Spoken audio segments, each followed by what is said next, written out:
सीमा जब पाकिस्तान में थी, उसका तलाक हुआ, उसके बाद वो अपने पिता के यहाँ आई।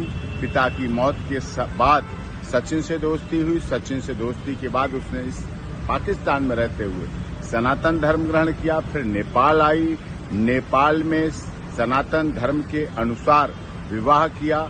विवाह के बाद फिर पाकिस्तान गई, बच्चों को लेके नेपाल के रास्ते भारत आई। भारत में आकर फिर लीगली कन्वर्जन किया, हिंदू धर्म ग्रहण किया, जिसका हिंदू धर्म लीगल कन्वर्जन सर्टिफिकेट के आधार पर।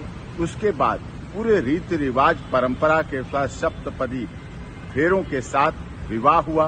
दूसरे वर्ष में जब उसने प्रवेश किया, विवाह के बाद से गर्भधारण हुआ भारत में।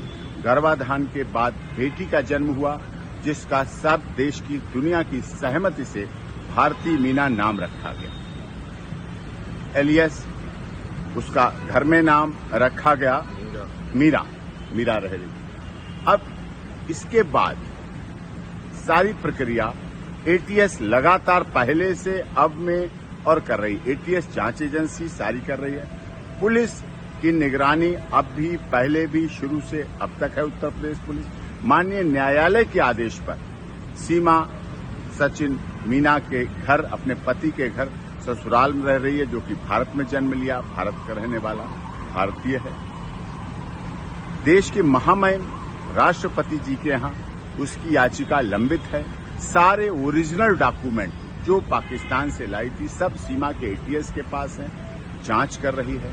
सीमा अपने ससुराल और अस्पताल के अलावा आज तक कहीं नहीं गई। पिछले दिनों जब से ये पहलगाम घटना हुई, उससे भी एक दिन पहले उसके तीसरी नंबर की बेटी को वायरल फीवर की वजह से डेंगू हुआ। डेंगू में प्लेटलेट्स बहुत डाउन हुए। अभी भी वो बेटी के लिए दोनों पति पत्नी परिवार के साथ हॉस्पिटल में है, इलाज चल रहा है लगातार।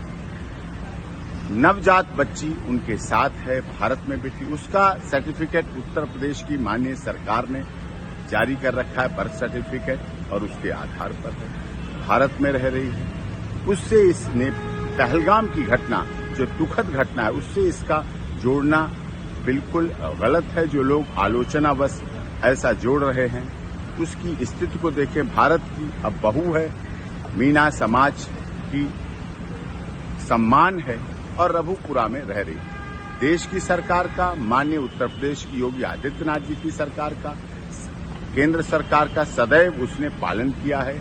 एटीएस की तमाम जांच में सदैव भाग लिया है।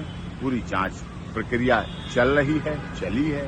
उसमें कहीं कोई उसको गलत और उस तरह से कुछ भी अब तक कोई कुछ नहीं मिले हैं। इसलिए उसके साथ उस घटना से न जोड़कर उसके साथ सिंपैथेटिक, जियो जीने दो, हमदर्दी, मानवतावादी, मानवाधिकारों की रक्षा करने की बात होनी चाहिए और इस पर अमल होना चाहिए।